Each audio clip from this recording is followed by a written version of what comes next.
Well, a group of actors has teamed up to beg Republican electors to block Donald Trump from becoming president during this coming Monday's Electoral College vote.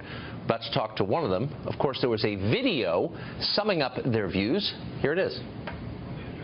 What is evident is that Donald Trump lacks more than the qualifications to be president. He lacks the necessary stability. And clearly the respect for the Constitution of our great nation. You have the position, the authority, and the opportunity to go down in the books as an American hero who changed the course of history. And you have my respect. Joining us now, one of the actors in that video, Mike Farrell, former star of MASH and a bunch of other popular TV shows. Mike, good to see you. Thanks for coming on. Thank you very much. So, as I understand, if my math is right, you're asking that 37 Republican electors change their vote and vote against Trump, and that would override the votes of over 62 million people. So you're saying the votes of 37 people are more important than the votes of 62 million people. That does not sound like democracy to me. Well, does the Electoral College sound like democracy to you when the popular vote is the so-called winner is now 2.5 million votes below his opponent? No, that's a completely fair point. I agree with you. No, but I agree with you on that. Mm-hmm. It's not a perfectly democratic system, but what you're proposing makes it far less democratic, doesn't it? I'm not so sure it does. No, I don't think it does at all. All we're doing is suggesting to those people who are electors, appointed electors, Republican electors, that they should have the right, if they have a view that is contrary to the decision that has been made by the electorate, that they do what is available to them, which is to simply vote their conscience. John Kasich, for example, Governor Kasich, for example, would be the choice, it seems to me, of a great many of them had they been able to make that choice.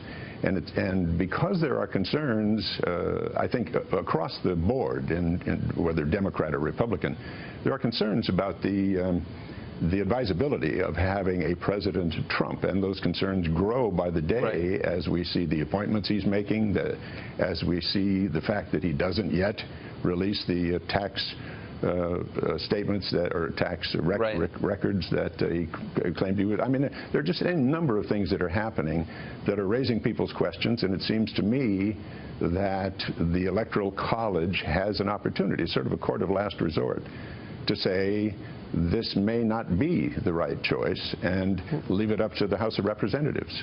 Right. I mean, I understand what you're saying. The problem is, and perhaps Governor Kasich would be a better president, I don't know, but nobody voted for Governor Kasich. And even though it's not, as you noted, a perfect democracy, but in the general election, he received basically no votes. I mean, maybe some people wrote him in, but he wasn't on the ballot. And so would you really want a president nobody voted for? I mean, that's not legitimate presidency, is it? Well, legitimate's an interesting word in these days, but I would prefer, personally, yes, to have a president that the House of Representatives voted for, or the Electoral College voted for, that was an experienced person with integrity, with an understanding of public service, with a proven ability to guide not only a country but a state or some political organization. Mr. Trump has none of those things. Mr. Trump is a businessman, as we all know, and a celebrity, and I don't think those are qualifying. Personally, I don't find those to be particularly qualifying. Right, you don't like Trump, I get it. That's legitimate, but liberals used to I've never met him. I don't dislike him. I find him scary. You don't want to be president. I understand that. Lots of people share your view. But liberals used to believe in democracy and that legitimacy was conferred by the people who live in the country. Only they can choose their leaders. That's what we used to tell our children. Maybe one of the reasons Hillary lost in the first place is that rich people, including you, no longer believe that. They think that we should pick someone I like, and it doesn't matter how we pick him, we're just going to pick him and he'll be great. I mean, that is the message that you were sending, isn't it? No, let me demur about the rich people. I am not one of them. Rich people made a decision, and that decision was to put a man who described himself as the richest billionaire in the country into office, and they used all kinds of weapons that are available to them to convince people that he was the guy. Hillary was the choice of people making upper income, and he received almost no support from the tech community, from the finance community. I mean, the tech community, right? No, but I mean, she spent twice as much as he spent. That's not the she had the support of rich people. Okay, well, it's absolutely. Kind of the point. She spent a great deal more than he did, no question about it. And she was not my candidate, frankly. But that's not my point. My point is we the people, through the process that is currently in place, have made the president-elect a man who has no qualifications for the office, has demonstrated that he has no qualifications for the office, and has demonstrated his own inability to be a leader in any number of ways that are, I think, very disturbing. But not only disturbing to me, disturbing to many people in this country, and disturbing to a lot of people around the world. Well, sometimes voters do things you don't like, but you have to live with it. That's kind of the point. That's now, in the video, it says this.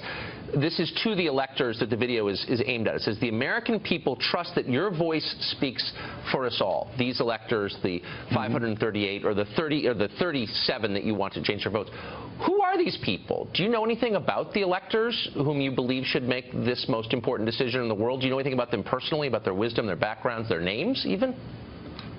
I only know the ones who have said that they won't vote for President Trump and why they won't vote for President Trump. I know none of them personally. I understand that they've taken a job, and I assume there's an oath associated with the job they've taken, and bless them for it. And they are committed Republicans, and bless them for that. And I think that the issue that is before them was, I think the point of the creation of the Electoral College was to avoid having an unqualified person serve in the office, to be careful, to see to it that the appropriate person is the one that ultimately reaches that chair. But why do you assume that this tiny group of people is better qualified to make this decision than 62 million voters? Why do you believe that if you don't even know their names, why do you think they're wiser or imbued with a keener moral sense to make this decision that will affect all of us? I'm confused. A larger number of voters said that the other candidate was the better one. I'm not arguing that we should take that other candidate. I'm saying that there was a very serious debate in the country, and the one who lost the debate in terms of the numbers is the one who has now been selected. And that person, I believe, is not qualified, and he's demonstrated that he's not qualified, and he's not been honest. He's not been straightforward. He's not been appropriately revealing about himself, his intentions, his standing, his... I could go on if you'd like, but no. I get the point. You don't want him to be president. I mean, but I think the process matters here, I guess, is the point. Right. And if we were to, being whoever makes these decisions, were to snatch the presidency from Donald Trump, I think you would have a great deal of social instability. Has that occurred? Like, what would the 62 million people who voted for him think? Okay. I think they'd be unhappy, certainly. Yeah.